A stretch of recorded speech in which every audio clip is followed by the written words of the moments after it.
bonjour. bonjour라는 말은 안녕하세요라는 말이죠. 우리나라 사람들도 다 알고 있는 프랑스어 인사입니다. bonjour 같이 해봅시다. bonjour.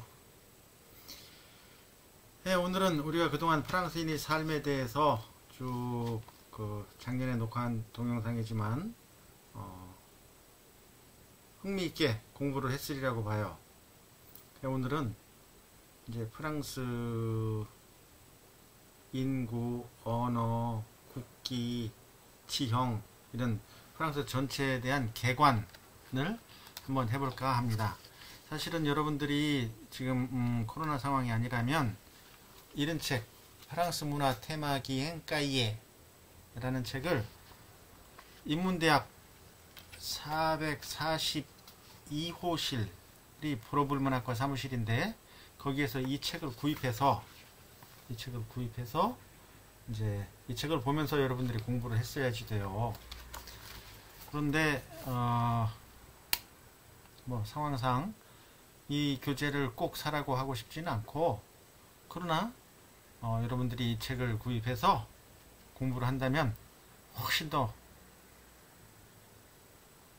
빠른 프랑스 문화에 대한 이해를 할 수가 있으리라고 봐요. 아무튼 오늘은 이 책 첫 장 프랑스 개괄에 대해서 간단하게 공부를 하려고 합니다.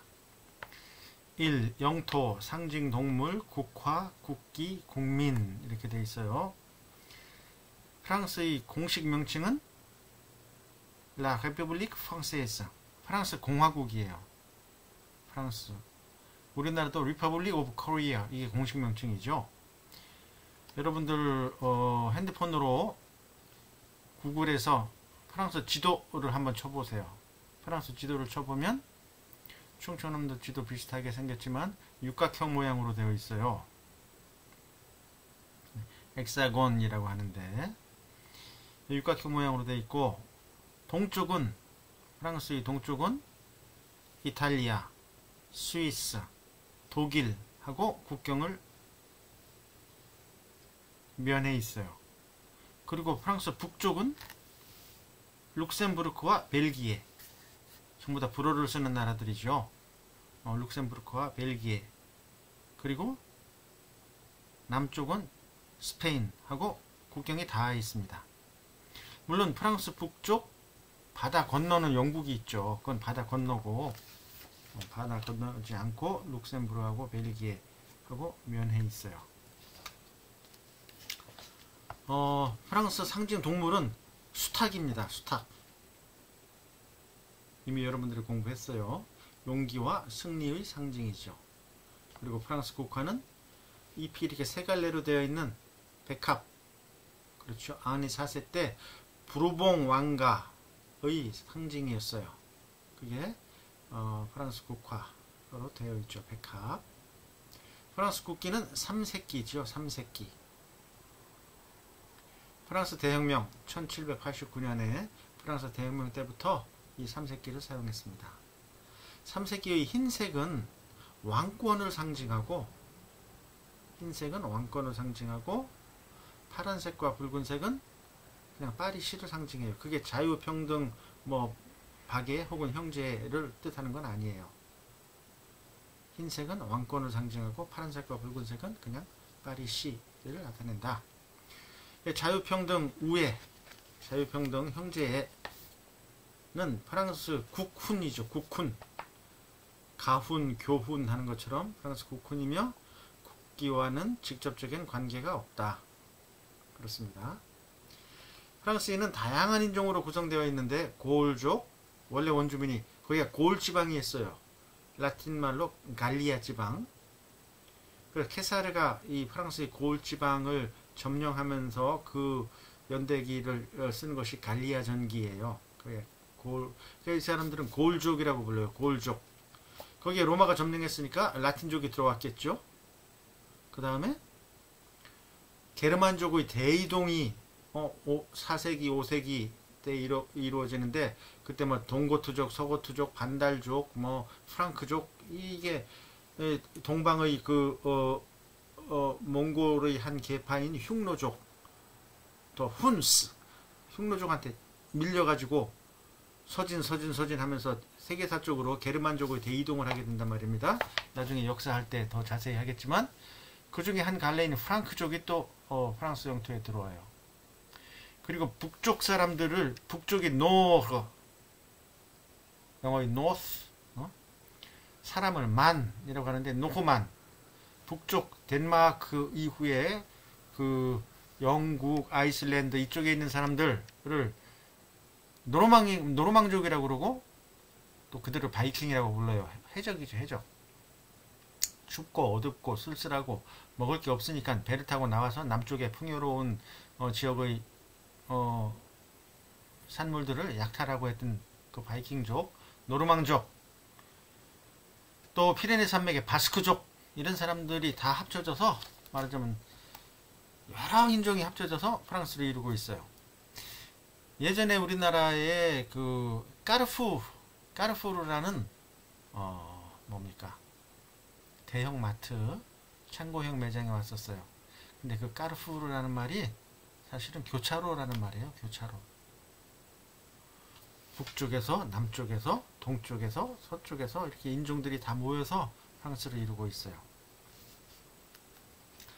프랑스인의 기질을 보면 문화민족으로서 자부심이 대단히 강하고, 그렇죠? 문화민족으로서 자부심이 뭐 엄청나게 강하죠. 또 이성적이 합리주의를 따르면서 그 논리적인 대화를 즐깁니다. 밤 10시쯤 뭐 연극이 끝나는 시간에, 공연이 끝나는 시간에 그 지하철을 타면 모든 프랑스 사람들은 다 비평가예요. 자기가 본 것에 대해서, 경험한 것에 대해서 얼마나 그렇게 막 제잘제잘 떠드는지 참으로 대단합니다. 반면에 우리는 자기가 본 영화에 대해서 이야기를 하자고 할 때 잘 이야기를 못하죠. 이야기하는 버릇이 안 들었어요. 학교에서 서로 토론하고 이야기를 하는 교육을 안 받았어요. 주둥아리 닥치고 질문하지 말고 그냥 외워버리라는 교육만 받았어요. 그래서 말을 잘 못해. 외워버린 거? 기억납니까? 여러분들 수능 끝나고 고등학교 때 배운 거 기억납니까? 그래서 여러분들이 혹시 알바 가르치는, 중고등학생 영어 수학을 가르치는 알바를 한 학생은 알아요. 가르치기 위해서 자기가 공부를 하면서 자기가 말한 것은 더 기억이 잘 됩니다. 그래서 옛날에 동양에서는 다 소리내서 공부를 했어요. 하늘, 천, 따지, 공자왈 어쩌고, 맹자왈 어쩌고. 이 소리내는 게 굉장히 중요합니다. 아무튼 논리적 대화를 즐긴다, 말을 잘한다. 여러분도 말할 줄 알아야 돼요. 그리고 글 쓸 줄 알아야 돼요. 근데 첫 시간에 이야기했잖아요. 자, 프랑스와 대한민국을 비교해 봅시다. 한 5분 지나면 이게 지루하거든요. 그래서 여러분들이 지루해 할까봐 내가 한번 일어서 볼게요. 일어서서 이 책 대한민국과 비교를 해봅시다. 인구는 2018년 기준으로 프랑스가 6,500만이 좀 넘어요. 6,500만이 좀 넘고 세계 22위. 그리고 대한민국은 2018년 기준으로 5,180만이네요. 세계 27위. 수도권 인구는 파리시는 아주 지금 서울 종로구 중구처럼 쪼만해요. 근데 서울은 이제 다 대도시 서울 특별시가 있고 구로 다 나뉘어져 있잖아요. 근데 프랑스는 파리라는 한 200만 도시가 있고 그 주변을 망울류, 파리 위성도시들 다 도시 이름이 달라요. 우리식으로 하면 강남시, 송파시, 그렇게 해야 돼요. 성북시, 성동시 이런 식으로 행정 도시 이름이 다 있어요. 그런데 아무튼 그런 거를 다 합쳐서 파리와 그 위성도시를 합쳐서 약 1200만 명이라고 이야기를 합니다. 그런데 대한민국은 세계에서 볼 때 대한민국의 서울 인구는 2500만이라고 얘기를 해요. 지금 우리 코로나 통계 낼 적에도 항상 수도권 하잖아요. 되게 전철이 닿는 그 지역은 다 그 수도권으로 보는데, 그래서 대한민국의 수도는 2,500만이라고 이야기를 합니다. 면적은요 55만 제곱킬로미터. 프랑스가 55만 제곱킬로미터고, 대한민국은 우리 남한은 9만 9천 제곱킬로미터예요. 그러니까 약 5배 반 좀 크죠. 5배 반. 5.5배쯤 큰데, 가용 면적은 프랑스는 70%가 평지예요. 우리나라는 평지가 30%가 채 안 되죠. 그러니까 여기 55만 제곱킬로미터지만 70%가 평지다. 곱하기 0.7하면 7호 35, 7호 35, 한 40만 제곱킬로미터 정도가 평지예요. 가용 면적. 근데 우리는 뭐 99,000이니까 10만이라고 하고 0.32 평지예요. 우리는 3만 제곱킬로미터가 평지인 거죠. 그러니까 40만 제곱킬로미터 대 3만 제곱킬로미터 평지 가용 면적만 가지고 따지면, 그러니까 3만 대 40만이니까 13배, 가용 면적은 13배쯤 큰 거죠. 그렇습니다. 그 다음에 해안선 길이는, 우리나라도 삼면이 바다로 둘러싸여서 해안선 길이는 뭐 그렇게 막 10배 차이는 안 나는데, 하여튼 3,400 프랑스 해안선 길이가, 그리고 우리나라는 2,400km 이렇게 나와 있네요. 그 다음에 출산율은, 우리나라 지금 결혼 안 하고 애기 안 낳아서 큰일이잖아요. 출산율은 우리나라는 지금 0.9로 떨어졌잖아요. 프랑스는 2.3. 우리가 학생 때는 세계에서 프랑스가 애들을 가장 잘 안 낳는 나라였어요. 그런데 지금은 세계에서 우리나라가 애들을 가장 잘 안 낳는 나라가 됐죠. 다 알죠. 그 다음에 기대 수명은 뭐 비슷합니다. 남자 79세, 여자 85세, 뭐 비슷해요. 상징동물, 프랑스는 수탉, 우리나라는 호랑이입니다. 호랑이. 국화는, 프랑스는 백합, 우리나라는 무궁화. 통화 단위는 프랑스 유로, 우리나라는 원. 최저임금 2017년 기준으로 프랑스는 시간당 12,700원, 우리나라는 7,500원. 1인당 국민소득 17년 기준으로 프랑스는 42,000달러, 세계 24위. 우리나라는 25,000달러, 세계 33위. 프랑스는 대서양 쪽은 해양성 기후, 내륙은 내륙성 기후, 지중해 쪽은 지중해성 기후, 이렇게 세 가지 기후를 갖고 있어요. 근데 우리나라는 전반적으로 대륙성 기후라고 이야기를 합니다. 종교는 카톨릭교가 가장 많죠. 48%, 절반. 이슬람교가 두 번째.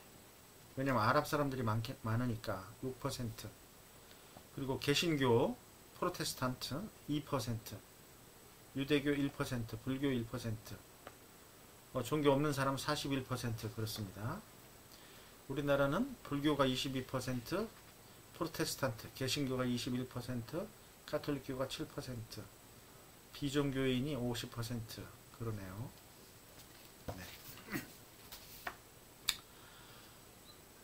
프랑스 대부분의 산지는 제1기의 노년기에 형성되어 산의 정상이 낮고 평평한 형태다.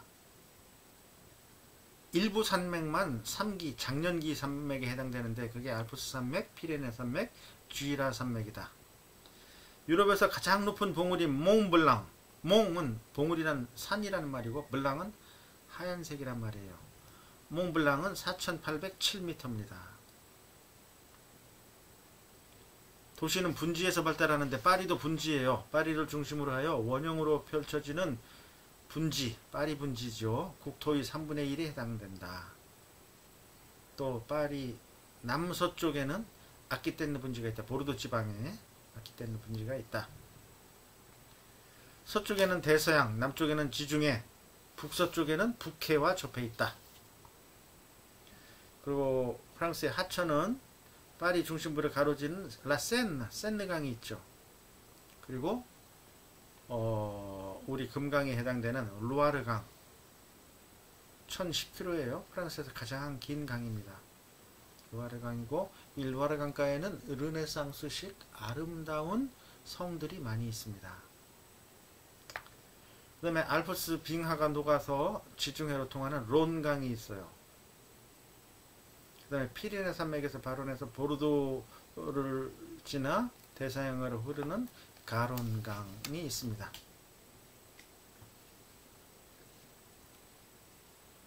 그래서 프랑스 서부는 대서양의 영향을 받아서 해양성 기후고, 프랑스 남부는 온대성 기후고, 내륙지방은 대륙성 기후, 이렇게 되어 있습니다. 간단하게 이 까이에에 나와 있는 프랑스 개괄에 대해서 공부를 했습니다. 이번 시간은 여기까지입니다.